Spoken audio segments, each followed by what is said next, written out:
A pastor's daughter, pregnant and disowned, is handed over to a centuries-old vampire as punishment for her sin. But when he treats her like royalty instead of a sacrifice, she discovers her bloodline holds an ancient power that could save his dying court or destroy it forever.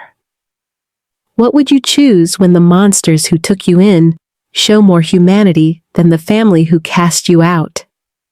Elise Morgan stood in front of her bathroom mirror. The glass had a big crack running down the middle. She stared at the dark circles under her eyes. At 22, she didn't look like herself anymore. Her curly red-brown hair hung limp around her face. Her green eyes, once bright, now looked tired and sad. In the small town of Oak Ridge, people whispered when she walked by. "There goes the Morgan girl," they would say. Such a shame. She could have been something. Elise put her hand on her swollen belly. She was 5 months pregnant now. The baby's father, her boyfriend from college, had left town as soon as she told him. He blocked her phone number and stopped going to classes. At home, her father wouldn't speak to her. He was the town pastor and cared more about what people thought than about his own daughter. For weeks, he only left notes for her or sent messages through her younger sister. Elise spent most of her time alone in her bedroom, which felt like both a safe place and a jail cell. The only place Elise felt free was in the forest behind their house. There, she would sing to herself and her unborn baby. Her voice was beautiful and had once earned her a music school scholarship. Now that was gone too. Because of her pregnancy and her father making her stay home to deal with her mistake. One evening, as the sun went down, Elise sat on a fallen tree trunk in the woods. She sang a soft lullaby to her baby. Her clear, sweet voice floated through the trees. "You have a beautiful voice." The deep voice made her jump. A tall man stood in the shadows between the pine trees. As he stepped into the moonlight, Elise saw a face more handsome than any she had ever seen. His skin was very pale, his cheekbones sharp, and his eyes seemed to swallow all the darkness around them. "You're on private property," she said, but didn't sound very sure. "Am I?" His voice had an old-world accent. "These woods have belonged to my family for many years, the Blackwoods." Everyone knew about the empty Blackwood Manor deeper in the forest. People said it was haunted. No one had lived there for many years. "That's impossible. The Blackwoods all died long ago." "Not quite." His smile showed teeth that looked too white, too perfect. "I am Alaric Blackwood." Something deep inside her knew he was dangerous, but she didn't feel scared, only curious. "You should go home," he said, looking at her belly. "These woods aren't safe after dark." That night, Elise couldn't sleep. She heard her father talking to someone downstairs in his study. Their voices were low but urgent. She crept down the stairs and put her ear to the door. "Brought shame to our family and our church. I cannot have her here when the baby comes." "There is a way to fix this." The voice was familiar. It was Alaric's. "Remember the old agreement between our families?" "That was just a story," her father said sharply. "Was it? Your great-grandfather promised the Blackwoods a bride in return for good fortune. Your apple trees have given fruit for generations because of us. Those are just old tales." "Then why did you call me here tonight? You know what I am, Pastor Morgan, and you know what you owe." Elise backed away, her heart pounding. When she got back to her room, she found a note under her door in her father's handwriting. "Pack your things. You're leaving tomorrow." At sunrise, her father drove her to the edge of the forest without saying a word. When they stopped, Alaric stepped out from between the trees. "You can't be serious," Elise whispered, holding her small suitcase. Her father wouldn't look at her. Your sin brought this on yourself. The Blackwoods have claimed you as payment for your shame." Before she could say anything, her father drove away, leaving her alone with the stranger from the woods. "What are you?" she asked, her voice shaking. Alaric held out his hand. "Someone who values what your family threw away?" With nowhere else to go, Elise took his hand and stepped into the forest. Blackwood Manor appeared through the morning mist like something from an old fairy tale. It was a huge house with tall, twisted towers and colorful glass windows that caught the sunlight. Though the outside looked old, the inside was perfect, filled with fancy old furniture and paintings from hundreds of years ago. "This has been my home for over 300 years, Alaric said as he led her through big hallways. "Though I've been away for some time." 300 years? Elise stopped in front of a painting from 1723 that clearly showed Alaric in fancy old clothes. "What are you really?" "I think you know." His eyes darkened until they were completely black. "Your family certainly did." "Vampire." She didn't say the word out loud, but they both knew. Elise was surprised to find others living in the mansion, not humans, but others like Alaric. They called themselves the Night Court. Elena, a fierce woman with black hair, took care of Elise, bringing her meals and explaining how the house worked. "You're not a prisoner," Elena said, putting clothes in a closet bigger than Elise's whole bedroom at home. "But you cannot leave. The agreement must be kept." "What agreement?" "Promises made with blood are sacred to our kind. Your ancestor offered the Blackwoods a bride in trade for protection and good crops. Alaric has waited a very long time for you." "For me, specially?" Elena's face softened. "The promise said, a daughter with the voice of angels. For many years, no Morgan woman had the gift. Until you." Days passed in a strange but peaceful way. Alaric respected her space and never came into her rooms without asking. He arranged for a doctor, a human who worked for the vampires, to check on her pregnancy. To her surprise, everyone in the house treated her with great respect, calling her Lady Morgan. One evening, Alaric invited her to the music room where a big piano stood under a ceiling painted with stars. "Will you sing for me?" he asked. Something made her want to say yes. As her voice filled the room, the painted stars above began to glow with real light, responding to her song. Alaric watched in wonder. The old books talk about humans with special voices, people from siren families whose songs could make magic in the world. "I'm just a small-town girl who liked to sing in choir," Elise said. "You are much more." He moved slowly, putting his hand near, but not touching, her belly. "And your baby will be special too." That night, Elise had vivid dreams, memories that weren't her own. A young woman in old-fashioned clothes singing by a forest spring. A handsome man watching from the shadows. The same woman, years later, making a desperate deal as sickness threatened her family's land. She woke to find Alaric sitting beside her bed, looking worried. "You were calling out in your sleep," he explained. "Your blood remembers the promise, even if your mind doesn't." Over the next few weeks, Elise fell into a new routine. During daylight, while the vampires rested, she explored the manor's huge library, finding journals that told the story of supernatural beings through the centuries. At night, she would join the others for dinner, though she was the only one who ate food. And afterward, she would sing while Alaric played piano, something he had practiced for hundreds of years. Her pregnancy continued, and her body grew stronger instead of weaker. The doctor was amazed. "Your health is perfect," he said during a checkup, "and the baby is growing better than normal." Is that strange? She asked. The doctor looked nervously at Alaric. The air here, it helps certain family bloodlines. One night, Alaric took her to a hidden room under the manor. A crystal fountain bubbled at its center, the water glowing with soft blue light.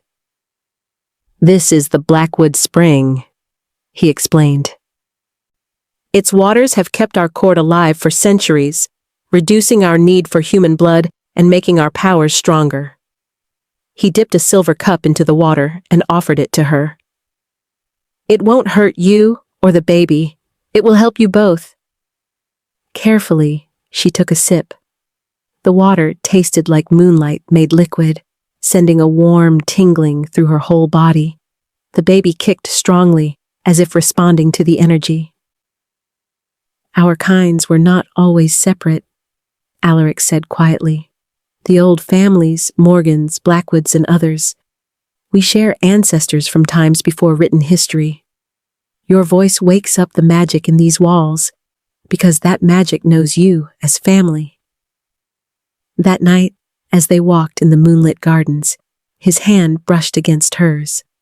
The first time he had touched her. The spark between them couldn't be denied.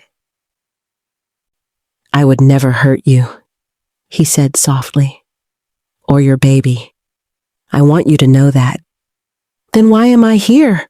Why keep a promise made hundreds of years ago? Because without it, my kind would fade away. We need the old bloodlines, the magic they carry. His eyes reflected the stars above. And because from the moment I heard you sing, I knew you belonged here. As if agreeing, the baby kicked hard. When Elise gasped and put her hand on her belly, Alaric's eyes widened. May I?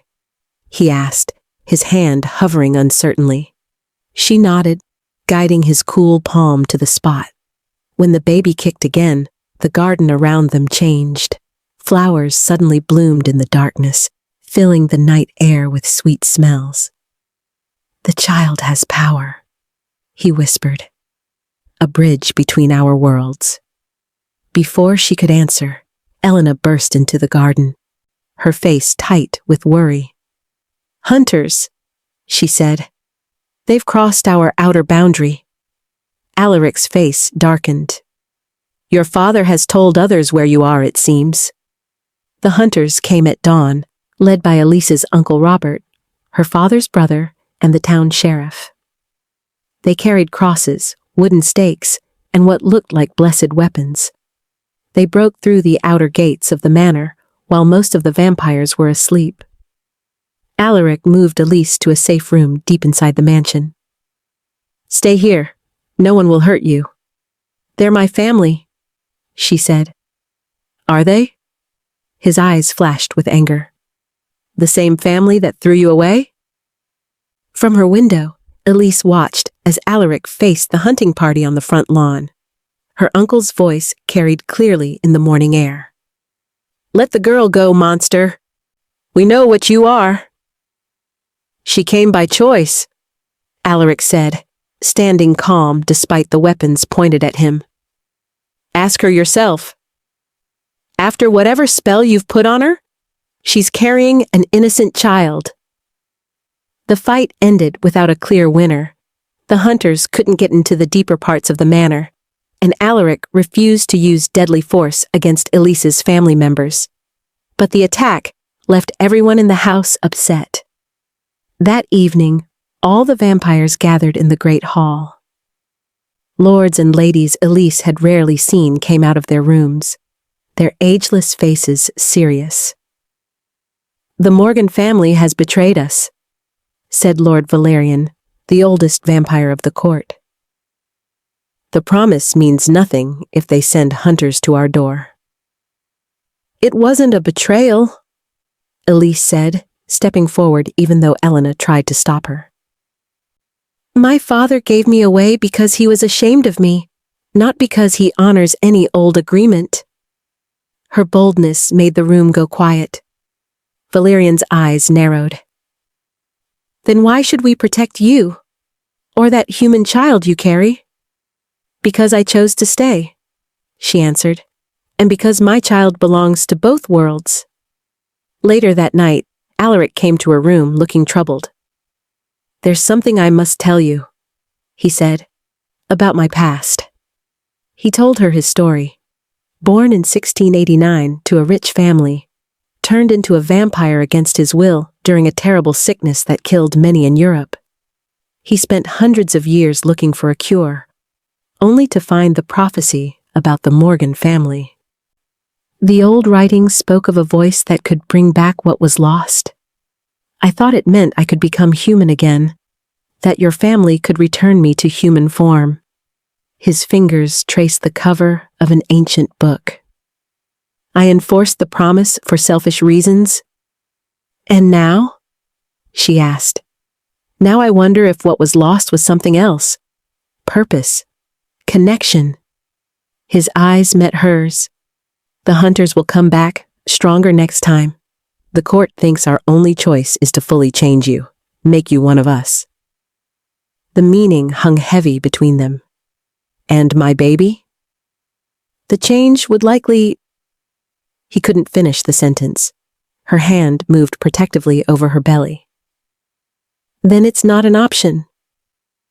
A week later, as she entered her 6th month of pregnancy, Elena burst into Elise's room during daylight, looking very worried. You must come. Now! She led Elise to the hidden room with the glowing spring, now surrounded by members of the court. The water had turned dark red and was bubbling in a scary way. Someone has poisoned the spring, Elena explained. Without it, we cannot survive? Lord Valerian looked accusingly at Elise. Your family did this. The hunters must have put poison in it during their attack. I had nothing to do with this, Elise said.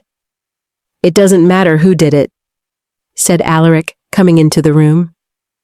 Even though it was daytime, he looked weak, with dark veins showing under his pale skin. Without the spring, we'll go back to our worst nature. We won't be able to control our hunger. The meaning was clear. They would become the monsters from scary stories, forced to hunt humans without control. That night, Elise found Alaric in the library, surrounded by ancient books. There's a ritual, he said without looking up. The spring can be cleaned, but it needs a sacrifice. What kind of sacrifice? His eyes, now ringed with red, met hers. Blood freely given by someone who carries both human and magical family lines. My blood, she realized. Yes, but I won't ask that of you or your child. As days passed, the vampires got worse. Tempers flared. Several younger vampires ran away into the night, unable to resist their growing hunger. Those who stayed became thin and sick-looking, their control slipping. Elena brought news that more hunters were gathering in town, including experts from far away. Your father has called a Vatican order. They'll come with fire and silver. Caught between threats, Elise spent hours in the library, searching for other options. In a hidden spot behind a shelf, she found a journal belonging to Maria Morgan, the woman from her dreams, her ancestor who had made the original promise. The last entry read, My voice opened the spring. My blood shall keep it going. This sacrifice I make by choice, not for power, but for love. When she showed the journal to Alaric, he looked pained. Maria was your ancestor and my first love. She learned what I was, but wasn't afraid. When sickness threatened her family's crops, I offered help. But the other vampires demanded payment, a bride from her family line. She agreed, believing her descendants would be treated with honor. What happened to her? She died having a baby. The child, our child, didn't live. His voice broke. I've waited hundreds of years for another Morgan with her gift. Not for power, but for a second chance. That night, Elise stood at her window, watching torches moving in the distant forest. Hunters coming closer. Behind her, the manor had gone strangely quiet, its residents too weak to do their normal activities. Her choice became terribly clear. She could run away, Elena had made an escape plan, or she could stay and try the ritual, risking herself and maybe her baby. As if feeling her thoughts, the baby kicked in a rhythm, like an encouraging heartbeat. By midnight, she had decided. Gathering all the vampires in the spring room, she announced, "I know how to clean the spring. I'll do the ritual, not because of any promise, but by my own choice." The ritual needed special preparation. Elena helped Elise bathe in oils mixed with herbs from the night garden. She put on a white dress that once belonged to Maria, made bigger to fit over her pregnant belly. At midnight, the weak vampires gathered around the dirty spring. Outside, thunder rolled across the sky as a storm grew, matching the tension inside. "Are you sure?" Alaric asked one last time, his once strong body now thin and weak. "The risk is mine to take," she finished. The ritual began with Elise's song, the lullaby she had been singing in the forest when she first met Alaric. As her voice filled the room, the painted stars on the ceiling began to glow, sending starlight down onto the dark waters. Following the instructions from Maria's journal, Elise pricked her finger with a silver needle and let 7 drops of blood fall into the spring. The water hissed and bubbled, but stayed dark. "It's not enough," Lord Valerian said in a rough voice. "Because the ritual isn't complete," Elise realized, reading Maria's secret notes more carefully. "The blood must be given while singing with the right voice." Understanding flowed through her. She kept singing, her voice rising and falling in patterns that seemed to come from memory deeper than her own mind. As she sang, she put both hands into the dirty water. Pain shot through her arms as the bad water touched her skin, but she didn't pull back. Instead, she sang louder, her voice taking on an otherworldly quality that made the very walls of the manor shake. The doors burst open. Hunters, led by her father and uncle, rushed in with weapons raised. "Step away from my daughter, demons!" her father shouted. Alaric, even in his weak state, stood protectively in front of Elise. She chose this. As the hunters came closer, the spring began to glow, first red, then purple, and finally a bright blue that lit up the entire room. The light pulsed in rhythm with Elise's heartbeat. Her father ran forward, trying to pull her from the spring. "This is crazy! They've put a spell on you!" "No, father." Her voice carried a new power. "You gave me away as punishment. They took me in as family." The water around her hands began to clear, the cleaning spreading out from her touch. As the spring returned to its natural blue glow, something amazing happened. The water rose up, wrapping Elise in a liquid cocoon that lifted her gently off the ground. For a moment, everything stood still. Hunters, vampires, even time itself seemed to stop. Then the water soaked into her skin, leaving her dry but deeply changed. Her hair floated around her as if underwater. Her skin gave off a soft glow, and her eyes, when she opened them, shimmered with the same blue light as the spring. "What have you done to her?" her father cried. "Nothing," Alaric answered, wonder in his voice. "She has changed herself." The baby kicked strongly, and Elise laughed, a sound like crystal bells that made flowers grow from the stone floor. "Not just myself. We both have changed." With a wave of her hand, she made the hunters lower their weapons. To everyone's shock, the men obeyed, unable to fight the power in her voice. "You will leave this place," she told them, her words carrying a force that couldn't be ignored. And you will only remember that I am safe and happy in my new home. One by one, the hunters turned and walked out, all except her father, who seemed partly able to resist her power. "What are you becoming?" he whispered, fear and wonder mixing in his face. "Something that should never have been split apart," she answered. "Not fully human or vampire, but something older than both." When they were alone, the members of the Night Court came to the spring, now restored to full power. As they drank, their strength returned, but something else had changed. The mindless hunger that had begun to take them over faded, replaced by a clearer connection to their original humanity. "You've given us more than survival," Elena said, eyes bright with feeling. "You've given us balance." Later, in the quiet garden now blooming impossibly under the midnight moon, Alaric knelt before Elise. "I enforced the promise thinking it would save me," he said. "Instead, you have saved us all." She took his hands, guiding them to her belly where the child moved strongly. "Not just you. My child will need a father, someone who understands both sides of her family history." "Her?" His eyes widened. "I can hear her thoughts now," Elise smiled. "She's going to have my voice and your strength."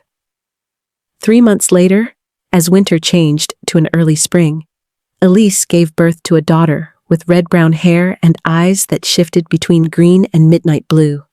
They named her Maria, after her ancestor.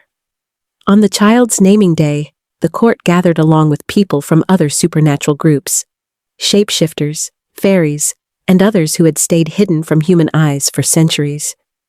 They came to see the child who showed a new beginning, a bridge between divided worlds. Standing on the manor's balcony with Alaric beside her and their daughter in her arms, Elise looked out at the gathered crowd. Gone was the scared, rejected young woman who had entered the forest that dawn months ago. In her place stood a queen in her own right, not through force, but through change freely chosen. "My father thought he was punishing me," she told Alaric as their daughter cooed up at the stars. "He never realized he was sending me home.